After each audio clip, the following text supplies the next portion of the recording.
అవసరం ఉందని నేను అనుకోవట్లేదు. ఓకే, అంటే దిలీప్ కుమార్ గారు నమస్తే అండి. నేను రెహనాని. సో అంటే నిన్న నేను జాగృతి సభ్యులతో మాట్లాడాను. నిజంగా ఈ దాడి చేయడం కరెక్ట్ కాదు కదా, మీరు వెళ్ళి మాట్లాడి ఉండాల్సింది అని చెప్తే మాట్లాడడానికి వెళ్లిన వాళ్ళ మీదే ఇట్లా వాళ్ళు దాడి చేశారు. ఇంకోటి ఏంటంటే ఆడవాళ్లపై ఇలా మాట్లాడినా కూడా ఎటువంటి యాక్షన్ ఉండదా అని అడుగుతున్నారు జాగృతి సభ్యులు. అంటే నేను చెప్పా మహిళా కమిషన్కి వెళ్ళి ఉండొచ్చు, ఉమెన్ పోలీస్ స్టేషన్కి వెళ్ళి మీరు చెప్పుండొచ్చు, కంప్లైంట్ చేసి ఉండొచ్చు కదా అంటే అక్కడికి కూడా వెళ్ళాము, మినిమం రెస్పాన్స్ లేదు అంటున్నారు. అంటే ఆడవాళ్ల మీద ఈ మధ్య బాగా విపరీతంగా ఇలాంటి కామన్ గా అనేస్తున్నారు. ఇంతకు ముందు తెలంగాణ ఆడబిడ్డను మాట్లాడాలంటే భయపడేవాళ్ళు. సో ఇది ఎంతవరకు కరెక్ట్ అనేది వాళ్ళు అంటున్నారు. సార్ మీరేం చెప్తారు? ఒకటమ్మా, కామెంట్ ఆన్ ఉమెన్ అనేది ఎవరైనా సరే క్రిటిసైజ్ చేయాల్సిందే, ఇలా అనుమానమేం లేదు. మహిళల్ని కించపరచడం అనేది తప్పే, నేను కూడా ఒప్పుకుంటా. కానీ నేనేమంటానంటే రకరకాల, మీరే చెప్పారు రకరకాల ఫోరమ్స్ ఉన్నాయని. కోర్టు ఉంది, పోలీస్ స్టేషన్ ఉంది, ఎమ్మెల్సీకి సంబంధించి చైర్మన్ ఉన్నాడు, అటు పక్క ఎవరికైనా సరే చీఫ్ మినిస్టర్ ఉన్నాడు, ఆయన హోమ్ మినిస్టర్ కూడా. ఈ రకరకాల ఫోరం లోపల మీ వాయిస్ ని, కన్సర్న్ ని, మీకు జరిగినటువంటి అంటే ఈ విధమైనటువంటి పార్లమెంటరీ వర్డ్స్ ని మీరు ఖండించడానికి మీకు ఫోరమ్స్ ఉన్నప్పుడు దాన్ని వాడుకోవాలి తప్ప మీరు లాఠీలు చేతిలో తీసుకొని లా అండ్ ఆర్డర్ మా చేతిలోనే తీసుకుంటా అనేది కరెక్ట్ కాదంటున్నా నేను. మనం తీసుకోలేవు, తీసుకోకూడదు కూడా. మనమే ఏర్పరచుకున్న కాన్స్టిట్యూషన్, మనమే ఏర్చుకున్నటువంటి పరిధులు. ఈ పరిధులు మనం గౌరవించకపోతే ఎవరు గౌరవిస్తాయి? ఇప్పుడు ఎందుకు పెట్టుకున్నావు పోలీస్ స్టేషన్ ని? సపోజ్ దొంగతనం అయింది, మీరే వాళ్ళు దొంగలు పట్టుకొని ఊరేస్తారా? మీరే లేరు కదా. మీరు కంప్లైంట్ చేయాలి, పోలీస్ స్టేషన్ లో వాడుకోవాలి, అరెస్ట్ చేయాలి, పోయి కోర్టులో వేయాలి. ఒక ఫోరం ఉన్నది మీకు దేనికైనా సరే. సో ఒక సిస్టమ్ మనం ఏర్పరచుకున్నాం. మనం ఒక శాసనసభ అన్నాం, దానికో పర్పస్. మనం కోర్టు అన్నాం, దానికో పర్పస్. పోలీస్ స్టేషన్ అన్నాం, దానికో పర్పస్. ఇవన్నీ వాటి డ్యూటీస్ వాళ్ళు చేయడం కోసం ఉన్నప్పుడు మనం అక్కడికే పోవాలి. ఊరైనా కూడా, ఊర్లో అయినా తప్పు జరిగింది అనుకోండి, గతంలో అయితే పంచాయతీలు అక్కడే చెప్పేవాడు పెద్ద మనిషి, ఇప్పుడు ఆ స్టేజ్ దాటి పోలీస్ స్టేషన్ పోతున్నారు. సో నేనేమంటానంటే ఈ సమాజంలో ఎవరు ఎట్లా ఉండాలి, ఎవరు ఏ పరిధిలో ఉండాలని మనం నిర్ణయించుకున్నాం కదా. ఆ పరిధులు నిర్ణయించుకుని దానికి మీకు ఏదైనా అసంతృప్తి జరిగినా, అన్యాయం జరిగినా పరిష్కార మార్గాలు కూడా మనమే సూచించుకున్నాం ఒక సొసైటీగా. మనది ఒక సొసైటీ కదా, కమ్యూనిటీ కదా. దీని పరిధిలో మనం ఉండాలి తప్ప ఎవడో ఏదో అన్నాడని నేనెత్తి పై పట్టుకొని పోతా, వాడిని ఉరేస్తా, అది ఇదేమైనా ఇదేనా అంటారు, అది సౌదీ అరేబియానా?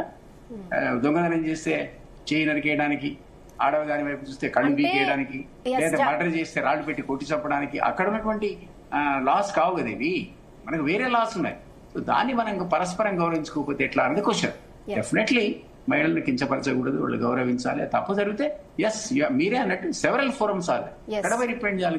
కానీ ఆ ఫోరమ్స్ ఉన్నా కూడా అసలు భయం లేదు, ఇష్టం వచ్చినట్లుగా ఆడవాళ్ళ మీద కామెంట్స్ చేయడం. అంటే సరే పొలిటీషియన్స్ అయినా కూడా ముందు వాళ్ళు ఆడవాళ్ళు కదా, కొంచెం కూడా ఆలోచించకుండా ఇష్టం వచ్చినట్లు కామెంట్స్ చేయడం, ఇట్లా సామెతలు చెప్పడం. అంటే మేము లాస్ట్ 2 times గా కూడా ఏం అనలేదు, ఆయనకి మేము ఒక టైం ఇచ్చాం, క్షమాపణ అయితే చెప్పండి మల్లన్న గారు, అప్పటి వరకు మేము ఏం రియాక్ట్ అవ్వమని చెప్పారట. సో ఆ టైం అయిపోయిందంటే వాళ్ళు అక్కడికి వెళ్ళారట మాట్లాడడానికి. అది కరెక్టా? మీరు చెప్పండి.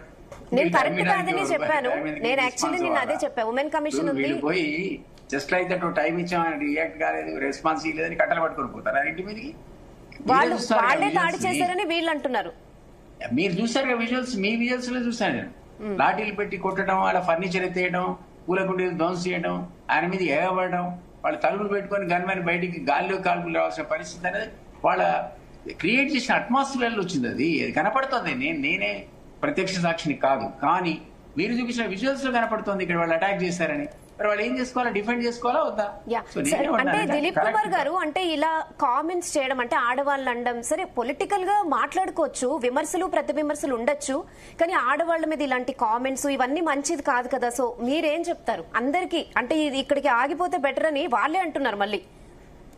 నేను కూడా అదే అంటానమ్మా, ఇది కరెక్ట్ కాదు. పొలిటికల్ గా మనకి రైవలరీ ఉంటే సెవరల్ అదర్ వేస్ మనకున్న డిస్ప్యూట్ సార్ట్అవుట్ చేసుకోవాలి, అంతేగాని ఆడవాళ్ళని తిట్టి లేదా వాళ్ళని ఇంకోళ్ళని కొట్టి ఇది మనం చేయలేమంటున్నా. వాళ్ళు ఇద్దరికి ఎగ్జాంపుల్ కూడా చెప్పా, వామన్ రావు దంపతులను వాళ్ళ కాలంలోనే నడి రోడ్డు మీద నరికేశారు. అది ఎంతవరకు చేస్తుంది చెప్పండి. రకరకాల సందర్భాల లోపల వాళ్ళు చేసినటువంటి కార్యక్రమాలు, అసలు నేను ఒక ఎగ్జాంపుల్ చెప్తాను. నేను ఒక డాక్టర్ గారిని కలిసా ఖమ్మంలో, ఇది ఆ 10 years పరిపాలనలో. ఆయన అన్నాడు ఏదో మాటల్లో వచ్చి, చిన్న మీటింగ్ లో నేను గవర్నమెంట్ కి వ్యతిరేకంగా నేను మొదటి నుంచి కూడా ప్రశ్నించేవాడిని, మీకు తెలుసు. అది మాట్లాడుతుంటే సార్ వదిలేండి సార్, నేను మళ్ళీ తర్వాత కలుస్తాను. ఎందుకే భయపడుతున్నావు అంటే, నేను నిన్న వాకింగ్ లో ప్రభుత్వం గురించి ఏదో కామెంట్ చేశాను సార్. ఎస్ఐ నన్ను పోలీసుని పిలిచి ఏమయ్యా కొద్దిగా వాకింగ్ లో ఎక్కువ తక్కువ మాట్లాడుతున్నావాట అన్నాడు. ఆ విధమైనటువంటి నిర్బంధం కూడా వాళ్ళు ప్రజల మీద ప్రయోగించారు. ఒక బాగా పరిచయం ఉన్న గ్రానైట్ అసోసియేషన్ యొక్క సెక్రటరీని నేను. నా దగ్గరికి వచ్చి కలిసిపో సార్ అన్న, నాకు బాగా మిత్రుడు. అయితే ఆయన నేను ఆఫ్టర్ 8 PM రావాలి సార్ అన్న, ఇక వాళ్ళ పరిపాలన టైం. ఎందుకు 8 PM? సరే రా అన్న. 8కి వచ్చి మాట్లాడి చీకట్లో పోతుంటే, ఎందుకు 8కి వచ్చావు నువ్వు, మార్నింగ్ ఈవినింగ్ 4కో 5కో నారికి వచ్చిపోవచ్చు అని. ఖమ్మం, అదే ఖమ్మం అంటే అన్నాడు. సార్ ఇవాళ రేపు మొత్తం నిఘా ఉంది, నేను మీ దగ్గరికి వచ్చిపోయినట్టు తెలిస్తే నా భర్తం పడతారు అంటాడు. అంటే బిజినెస్ చేసుకునేవాడిని కూడా బెదిరించే కార్యక్రమం. ఇందిరా పార్క్ అయితే సార్ కోర్టు ద్వారా పోతే ఇందిరా పార్క్ ధర్నాలో మీరు కూర్చోడానికి వీలైన పరిస్థితి వచ్చాయి. కాబట్టి ఆ విధమైనటువంటి నిర్బంధాన్ని వాళ్ళు మనకు రుచి చూపించారు 10 years పరిపాలన. అది ఇదివరకు తెలంగాణ రాకముందు ఉన్నటువంటి ఆంధ్రులు కూడా భయపడ్డారు మనం టచ్ చేయడానికి, మమ్మల్ని ముట్టుకోవాలని భయపడేవాళ్ళు వాళ్ళు. ఈ తెలంగాణ వచ్చినాక ఈ విధమైనటువంటి ఒక దుస్సంప్రదాయాలకు తెరదీసి వాళ్ళు దాన్ని కొనసాగింపుగా ఈరోజు మీరు మాడితే మిమ్మల్ని కొడతాం, నేను మాడితే నన్ను కొడతాం అంటే ఎట్లా అంటున్నా. అందుకే మీకు ఎగ్జాంపుల్ చెప్పారు. తీర్మానం మనల్ని ఎన్నిసార్లు గతంలో అరెస్ట్ చేశారు, అంతకుముందు ఎన్నిసార్లు మీరు చూసినట్టయితే మన తొలి వెలుగు రఘును ముఖం మీద ఇది ముసిగేసేదో మర్డర్ కేసులు ఉన్న వాళ్ళ ఎత్తుకొనుకుంది. ఇవి కరెక్ట్ కాదు. అంతా వాళ్లే దీని ఒక వికృతమైనటువంటి దిశగా నడిపించి ఆఖరి ఇప్పుడు ఏదో అంటారు కదా, వాళ్లే తొడపాశం పెట్టి పంతులు గారే అయి కుయ్యో మొర్రో అన్నట్టు ఈ రోజు వాళ్ళు మొత్తుకుంటున్నారు. వాళ్లే లాఠీలు వేసుకుని పోయి మళ్ళీ ఆఫీస్ ధ్వంసం చేస్తారట, పోయి ఆయన్ని డిస్క్వాలిఫై అని చెప్తారు. నేను మల్లన్న మాట తప్ప ఒప్ప అనేది ఒక నానుడి ఉంది, ఇందులో అనుమానం లేదు. కానీ ఈమె మహిళ అయింది కాబట్టి హర్టింగ్ గా వాళ్ళకి అనిపించి ఉండొచ్చు, నేను కాదనట్లే, అది అన్వారంటెడ్ కూడా. కానీ అంత మాత్రం చేత లాఠీలు తీసుకొని నేనే కొడతా అంటే ఎట్లా, అది తప్పు అంటున్నాను. ఓకే దిలీప్ కుమార్ గారు, మనతో పాటు రామకృష్ణారెడ్డి గారు సుప్రీంకోర్టు